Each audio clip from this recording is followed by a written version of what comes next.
अस्सलामुअलैकुम, मेरा नाम हुनैन है। मैं दी एजुकेटर ग्लोबल एकेडमी कैंपस का तालिब इल्म हूँ। मैं जमात शिशम में पढ़ता हूँ। जैसा कि आप जानते हैं कि दी एजुकेटर ग्लोबल एकेडमी कैंपस कामोकी ने कुरान पाक के पारों की समरी का आगाज़ किया है, तो आज मैं आपको 24वें पारे की समरी के बारे में बताऊँगा।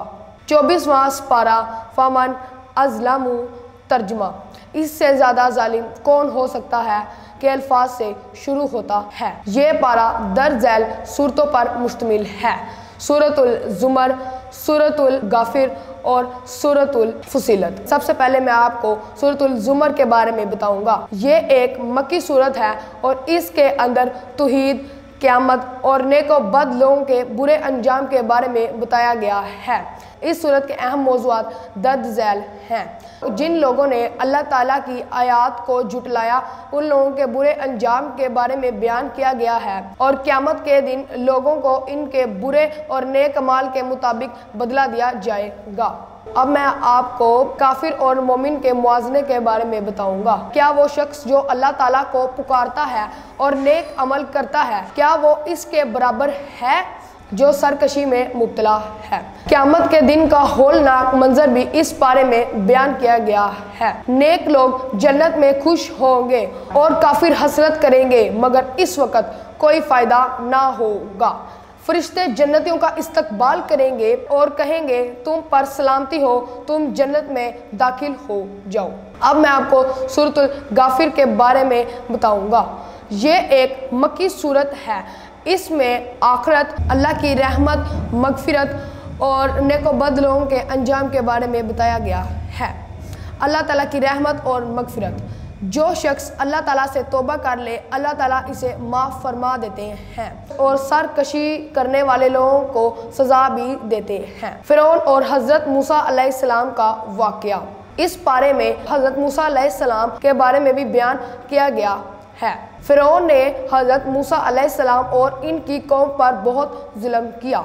एक दफ़ा एक मोमिन शख्स ने फ़िरौन को नसीहत की और हज़रत मूसा अलैहिस्सलाम की हमायत की, तो फ़िरौन ने इस शख्स को कत्ल कर दिया। जहन्नम और जन्नत का मुकालमा। जहन्नमी लोग फरिश्तों से कहेंगे कि अल्लाह ताला से दुआ करो कि हमें एक दिन का अजाब कम कर दे। तो फरिश्ते कहेंगे कि क्या तुम्हारे पास रसूल सल्लल्लाहु अलैहि वसल्लम नहीं आए थे? वो तस्लीम करेंगे, मगर उनकी दुआ कबूल ना होगी। अब मैं आपको सूरह फुसिलत के बारे में बताऊंगा। ये एक मक्की सूरत है। इसके अंदर बुरे और अच्छे लोगों के अंजाम के बारे में बताया गया है। इस सूरत का अहम मौजू ये है, कुरान एक हक और हदायत की किताब है। अब मैं आपको कफ़ार के रवैये के बारे में बताऊंगा, जो इस बारे में बताया गया है। जब कफ़ार को आयात सुनाई गई तो उन्होंने इनकार कर दिया और शोर मचाया ताकि हक की आवाज़ दब सके। अब मैं आपको नेक लोगों के अंजाम के बारे में बताऊंगा। जो लोग अल्लाह ताला पर ईमान लाए और उन्होंने नेक अमल किए, तो उन पर फरिश्ते नाजिल हुए जिन्होंने उन्हें जन्नत की बिशारत दे दी। अब मैं आपको कफ़ार के अंजाम के बारे में बताऊंगा। क़यामत के दिन कफ़ार के हाथ और पाँव इनके खिलाफ गवाही देंगे। अब मैं आपको अल्लाह ताला की रहमत और मगफिरत के बारे में बताऊंगा, जो इस पारे में बयान की गई है। जिन लोगों ने अल्लाह ताला से तौबा कर ली, अल्लाह ताला उन्हें माफ़ कर देता है, क्योंकि अल्लाह ताला बहुत बड़ा माफ़ फरमाने वाला है। अब मैं आपको शैतान के वसवसे के बारे में बताऊंगा, जो इस बारे में बयान किया गया है। हमें अल्लाह ताला से पनाह मांगनी चाहिए और नेकी की राह पर चलना चाहिए। अब मैं आपको हज़रत मोहम्मद सल्लल्लाहु अलैहि वसल्लम की इताअत के बारे में बताऊंगा। जिस बंदे ने हज़रत मोहम्मद सल्लल्लाहु अलैहि वसल्लम की इताअत की, वो दुनिया और आखिरत में कामयाब हो जाएगा। आखिर में मैं आपको इस पारे का खुलासा बताऊंगा। 24वां पारा, जिसके अंदर सब्र, क़यामत की तैयारी और हज़रत मोहम्मद सल्लल्लाहु अलैहि वसल्लम की इताअत पर जोर दिया गया है।